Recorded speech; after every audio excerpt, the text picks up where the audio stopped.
Hello viewers, எல்லாருக்கும் வணக்கம். நம்ம இந்த வீடியோவில் 8th December 2023 மார்க்கெட் அப்டேட்டை பார்க்கலாம். அப்புறம் stocks, HCL technologies, LTIMindtree, JSW steel இதெல்லாம் இதுக்காக ரேலி ஆச்சுது.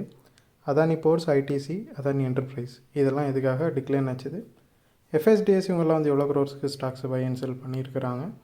அப்புறம் யூஎஸ் மார்க்கெட் வந்து எதுக்காக ரேலி ஆச்சுது, க்ரூட், கரன்சி, கோல்டு இதோட ரேட்ஸ் எல்லாத்தையும் நம்ம இந்த வீடியோவில் பார்க்கலாம். ஃபஸ்ட்டு வந்து மார்க்கெட் அப்டேட்டை பார்த்துடலாம். அதுக்கு முன்னாடி நீங்கள் இன்னும் இந்த சேனலை சப்ஸ்கிரைப் பண்ணாமல் இருந்தால் மறக்காமல் சப்ஸ்கிரைப் பண்ணுங்கள். அப்படி இந்த பெல் ஐக்கானை கிளிக் பண்ணிங்கன்னா டெய்லி அப்டேட்ஸ் தவறாமல் கிடைக்கும். நிஃப்டி பார்த்திங்கன்னா 68 பாயிண்ட்ஸ் வந்து ரேலி ஆச்சுது. சென்செக்ஸ் வந்து 303 பாயிண்ட்ஸ் வந்து ரேலி ஆச்சுது. ஸோ நிஃப்டி வந்து 21,000 நெருங்கிட்டு இருக்குது. சென்செக்ஸ் வந்து 70,000 நெருங்கிட்டு இருக்குது. அப்புறம் ஸ்டாக்ஸை பார்த்தோம்னா ஹெச்எல் டெக்னாலஜிஸ் வந்து 36 பாயிண்ட்ஸ் வந்து ரேலியாக இருக்குது. இதுக்கு ரீசன் என்னென்னு பார்த்தோம்னா, ஹெச்எல் டெக்னாலஜிஸ் வந்து ருமேனியாவில் ஒரு நியூ குளோபல் டெலிவரி சென்டர் வந்து அவங்க செட்டப் பண்ண போகிறாங்க. அது மட்டும் இல்லாமல் அவங்க வந்து ஸ்வீடனை சேர்ந்த ஹொஸ்குவாரா குரூப் அப்படிங்கிற கம்பெனிக்கிட்ட இருந்து 5 இயர்ஸ்க்கான கான்ட்ராக்ட் ஒன்று வாங்கியிருக்கிறாங்க. ஸோ இது எதுக்குன்னு பார்த்தோம்னா அவங்களோட டிஜிட்டல் டிரான்ஸ்ஃபர்மேஷனுக்காக. ஸோ அவங்களோட ப்ராஜெக்ட்ஸ் வந்து ஓல்டு டெக்னாலஜியை வச்சு பண்ணியிருப்பாங்க. அதை வந்து லேட்டஸ்ட் டெக்னாலஜிக்கு அவங்க வந்து ட்ரான்ஸ்ஃபார்ம் பண்ணி கொடுப்பாங்க. அதுக்கான ஒரு 5 இயர் கான்ட்ராக்ட் வந்து வின் பண்ணியிருக்காங்க. ஸோ அதனால் இந்த 2 நியூஸஸ்னாலையும் ஹெச்எல் டெக்னாலஜிஸ் வந்து நல்லா ரேலி ஆச்சுது. ஸோ அது மட்டும் இல்லாமல் ஹெச்எல் டெக்னாலஜிஸ் பார்த்திங்கன்னா யூகேயில் யூஎஸ் பேஸ்டு ஸ்டேட் ஸ்ட்ரீட் அப்படிங்கிற ஒரு கம்பெனியோட சேர்ந்து ஒரு ஜாயின் வெஞ்சர் வந்து வச்சுருந்தாங்க. ஸோ அதில் இருந்து அவங்களோட 49% ஸ்டாக்கையும் வந்து இப்போ வந்து ஆஃப்லோடு பண்ணுறாங்க. அவங்க அதை விற்கிறாங்க. யார்கிட்ட விற்கிறாங்கன்னு பார்த்தோன்னா அது அந்த யூஎஸ் பேஸ்டு அந்த கம்பெனிகிட்டே தான் விற்கிறாங்க. இவங்க யார் கூட ஜாயின் வெஞ்சர் வச்சுருந்தாங்களோ அவங்கக்கிட்டே தான் அந்த ஸ்டேட் ஸ்ட்ரீட் அப்படிங்கிற கம்பெனிக்கிட்டே தான் விற்கிறாங்க. ஸோ இதனால் பார்த்திங்கன்னா கொஞ்சமாக அமௌண்ட் வந்து ஹெச்எல் டெக்னாலஜிஸ்க்கு வரும். ஸோ இது வந்து நெக்ஸ்ட்டு குவார்ட்டரில் வந்து அவங்களுக்கு ஒரு லாபமாக காட்டப்படும். அப்புறம் வந்து எல்டிஎம் என்ட்ரியை பார்த்தோம் அப்படின்னா ஒரு 141 பாயிண்ட்ஸ் வந்து ரேலி ஆச்சுது. ஸோ இதுக்கு ரீசன் வந்து எஸ்டர்டே ரிப்போர்ட்லேயே சொன்ன மாதிரி, எஸ்டர்டே இல்லை அதுக்கு முந்தின நாள் ரிப்போர்ட்லேயே சொன்ன மாதிரி, இவங்க வந்து ஒயிட் லேன் ரிசர்ச் அப்படிங்கிற கம்பெனியால் செகண்ட் ரேங்க் கொடுக்கப்பட்டாங்க. அதாவது ஓவரால் கஸ்டமர் சாட்டிஸ்ஃபேக்ஷன் அப்படிங்கிற செக்ஷனில் வந்து இவங்களுக்கு எல்லா இந்தியாவோட ஐடி கம்பெனிஸையும் பேஸ் பண்ணி உங்களுக்கு செகண்ட் ரேங்க் கொடுத்துருக்குறாங்க.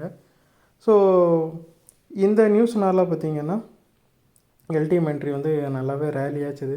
அது மட்டும் இல்லாமல் நான் ஆல்ரெடி சொன்ன மாதிரி எல்டிஎம் என்ட்ரி வந்து இப்போதைக்கு வந்து ஒரு டயர் 1 கம்பெனிஸ் இருக்குதுல பெரிய, அதாவது டிசிஎஸ் அப்புறம் இன்ஃபோசிஸ் அந்த மாதிரி டயர் 1 கம்பெனிஸ்க்கு ஒரு ஈக்குவலண்ட்டான ஒரு கம்பெனியாக வளர்ந்துட்டு வருது. ஸோ அதுதான் வந்து இந்த மாதிரி ரேங்கிங்ஸ் எல்லாம் வந்து அதை தான் எடுத்துக்காட்டுது. ஸோ எல்டிஎம் என்ட்ரிக்கு கண்டிப்பாக ஒரு நல்ல ஃப்யூச்சர் இருக்கிறத தான் இது வந்து டிபிக்ட் பண்ணுது. அப்புறம் ஜேஎஸ்டபிள்யூ ஸ்டீலாக பார்த்திங்க அப்படின்னா ஒரு 20 பாயிண்ட்ஸ் வந்து ரேலியாக இருக்குது. அதுக்கு ரீசன் என்னன்னு பார்த்தோம் அப்படின்னா, ஜேஎஸ்டபிள்யூ ஸ்டீலோட ஃபாரின் சப்சிடரி ஒன்று வந்து லாங் டேர்ம் பாண்ட் சொல்லி ஒரு $145 மில்லியன் அளவுக்கு வந்து ஃபண்டு ரைஸ் பண்ண போகிறதா இருக்கிறாங்க. ஸோ இந்த நியூஸ்னால பார்த்திங்கன்னா ஜேஎஸ்டபிள்யூ ஸ்டீல் வந்து ரேலியாக இருக்குது. அப்புறம் அதானி போர்ட்ஸை பார்த்திங்கன்னா 16 பாயிண்ட்ஸ் வந்து விழுந்திருக்குது. ஸோ அதுக்கு ரீசன் வந்து ரீசண்ட் நியூஸஸ்னால வந்து அதானி குரூப்ஸோட எல்லா ஸ்டாக்குமே வந்து ரேலி தான் ஆச்சுது. ஸோ ரீசெண்டாக வேறு சில காரணங்களுக்காகவும் அதானி போர்ட்ஸும் ரேலி ஆச்சுது. ஸோ இப்போ என்னென்னு பார்த்திங்கன்னா எல்லோரும் ப்ராஃபிட் புக் பண்ணுறாங்க. ஓரளவுக்கு ரொம்ப நாளாக வந்து இது ரேலியே ஆகாமல் ஒரு மாதிரி சைடுவேஸில் தான் மூவ் ஆகிட்டு இருந்துச்சு. ஸோ அப்போல்லாம் வந்து ஸ்டாக்கை ஹோல்டு பண்ணி வச்சுருந்தவங்க இப்போ ரேலி ஆனதும் ப்ராஃபிட் புக் பண்ணிகிட்ருக்குறாங்க. ஐடிசியை பார்த்தோம் அப்படின்னா ஐடிசியும் இதே மாதிரி ஒரு 1 வீக் ரேலி ஆச்சுது. ஸோ இப்போ வந்து கொஞ்சமாக ப்ராஃபிட் புக்கிங் போயிட்டுருக்குது. ஸோ அது மட்டும் இல்லாமல் ஐடிசியை பற்றி இன்னொரு நியூஸ் என்னென்னு பார்த்தோம் அப்படின்னா, ஐடிசி வந்து ஃபுட் ஸ்பேஸில் வந்து இந்தியாவோட லார்ஜஸ்ட் எஃப்எம்சிஜி கம்பெனியாக மாறி இருக்குது. இது வந்து அதானி, அப்புறம் வந்து பார்லே, பிரிட்டானியா இந்த மாதிரி எஃப்எம்சிஜி கம்பெனிஸ் எல்லாத்தையுமே இது ஓவர்டேக் பண்ணி ஐடிசி வந்து ஃபஸ்ட்டு கம்பெனியாக வந்துருச்சு. அதே மாதிரி ஐடிசி வந்து இப்போதைக்கு வந்து வேர்ல்டுலேயே தேர்டு மோஸ்ட் வேல்யூபிள் கம்பெனியாக இருக்குது. ஸோ இது எல்லாமே ஐடிசிக்கு ஒரு பிரைட் ஃப்யூச்சர் இருக்கிறதையும் அது வந்து ஒரு ஸ்ட்ராங்கான கம்பெனிங்கிறது தான் காட்டுது. அப்புறம் வந்து அதானி என்டர்பிரைஸை பார்த்தோன்னா அதானி போர்ட்ஸில் இருந்த அதே சேம் ரீசன் தான் இங்கேயும். அதாவது ரீசெண்ட் டேஸில் வந்து ஒரு நல்ல ரேலியை அது காட்டுச்சு. ஸோ அந்தளவுக்கு ஒரு ரொம்பவே ஒரு பர்பண்டிகுலர் ரேலியை தான் அது காட்டுச்சுது. ஸோ ஒரு கிராஜுவலான ரேலி இல்லாமல் ஒரு ஃபியூ ட்ரேடிங் செஷன்லேயே பார்த்திங்கன்னா பயங்கரமான ரேலியை காட்டுச்சுது.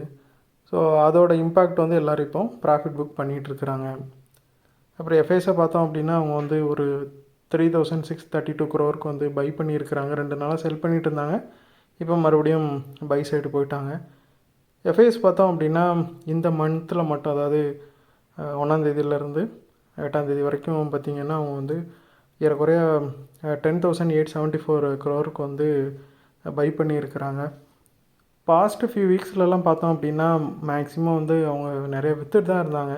இப்போ பார்த்திங்கன்னா இந்த மந்த் ஆரம்பித்த பிறகுமே ஒரு 4-5 ட்ரேடிங் செஷனுக்குள்ளவே அவங்க வந்து ஒரு 10,000 கோடிக்கு மேலே வந்து பை பண்ணிட்டாங்க. இதுவும் ஒரு காரணம் நிஃப்டியும் சென்செக்ஸும் வந்து இந்த அளவுக்கு ரேலியானது.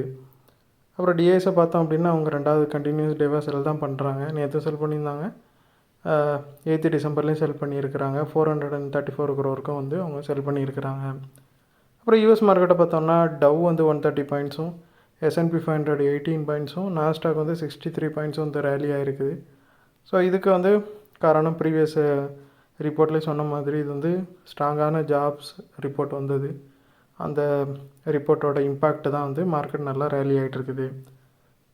அப்புறம் க்ரூடை பார்த்தோம் அப்படின்னா பிரெண்ட் வந்து ஒரு $1.85 பெர் பேரல் வந்து இன்க்ரீஸ் ஆகிருக்குது.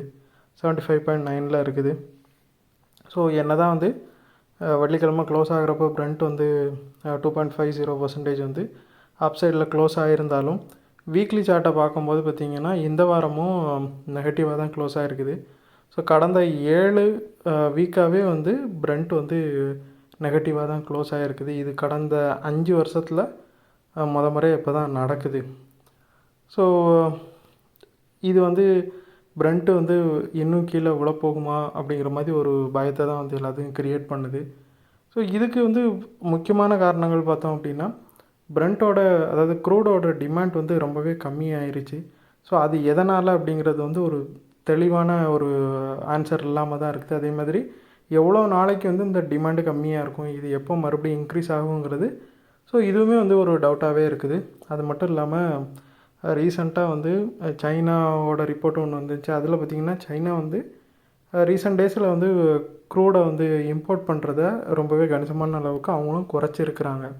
ஸோ இந்த மாதிரி குளோபலாகவே வந்து க்ரூடுக்கான டிமாண்டும் கம்மியாகிடுச்சு. ஏற்கனவே வந்து OPEC ப்ளஸ்ஸு அப்புறம் வந்து ரஷ்யா எல்லாம் சேர்ந்து ப்ரொடக்ஷனை கம்மி பண்ணியிருந்தாலும் ஸ்டில் வந்து யூஎஸில் வந்து ப்ரொடக்ஷன் அதிகமாகிடுது. ஸோ இது எல்லாமே சேர்ந்து மறுபடியும் டிமாண்ட் வந்து கம்மி பண்ணிடுச்சு. ஸோ அதனால் பார்த்திங்கன்னா க்ரூடு வந்து ஓரளவு கம்மியான ரேட்டுக்கு தான் இருக்குது. இதனால் இந்தியாவிலையும் கூடயும் பார்த்திங்கன்னா லாஸ்ட்டு, அதாவது செஷனில் வந்து ONGC வந்து நல்லா விழுந்ததுக்கு இது ஒரு ரீசனாக இருந்துச்சு, க்ரூடோட ப்ரைஸஸ் கம்மியானது. ஸோ இந்த மாதிரி சில ஆயில் பேஸ்டு கம்பெனிஸை இது நல்லாவே பாதிக்குது. அப்புறம் வந்து கோல்டில் பார்த்திங்கன்னா ஒரு 9 பாயிண்ட்ஸ் வந்து விழுந்திருக்குது. ஸோ இதுவும் ப்ரீவியஸ் ரிப்போர்ட்லேயே சொன்ன மாதிரி யூஎஸ் ஜாப்ஸ் டேட்டா வந்திருக்குது. இந்த ஜாப்ஸ் டேட்டானால் 2024 வந்து ஃபெட்டு இன்ட்ரெஸ்ட் ரேட்டை கட் பண்ணுவாங்க அப்படிங்கிறத ரொம்பவே தீர்க்கமாக நம்பிட்டு இருந்த மார்க்கெட் வந்து இப்போ மறுபடியும் டவுட் பண்ண ஆரம்பிச்சிருச்சு இந்த ரிப்போர்ட்னால். ஸோ அதனால் பார்த்திங்கன்னா கோல்டோட ரேட் வந்து விழுந்திருக்குது. ஸோ இந்த வீடியோவில் நான் உங்களுக்கு கொடுத்த இன்ஃபர்மேஷன்ஸ் எல்லாம் கண்டிப்பாக ஹெல்ப்ஃபுல்லாக இருந்திருக்கும். நான் நம்பர் இது உங்களோட ஃபியூச்சர் ட்ரேடிங் செஷனுக்கு கண்டிப்பாக ஹெல்ப் பண்ணும். இந்த வீடியோ உங்களுக்கு பிடிச்சிருந்துச்சுன்னா லைக் பண்ணுங்கள், ஷேர் பண்ணுங்கள், மறக்காம சேனலுக்கு சப்ஸ்கிரைப் பண்ணுங்கள். அப்படியே அந்த பெல் ஐக்கானை கிளிக் பண்ணிங்கன்னா டெய்லி அப்டேட்ஸ் தவறாமல் கிடைக்கும். தேங்க்ஸ் ஃபார் வாட்சிங். Keep supporting. தேங்க்யூ.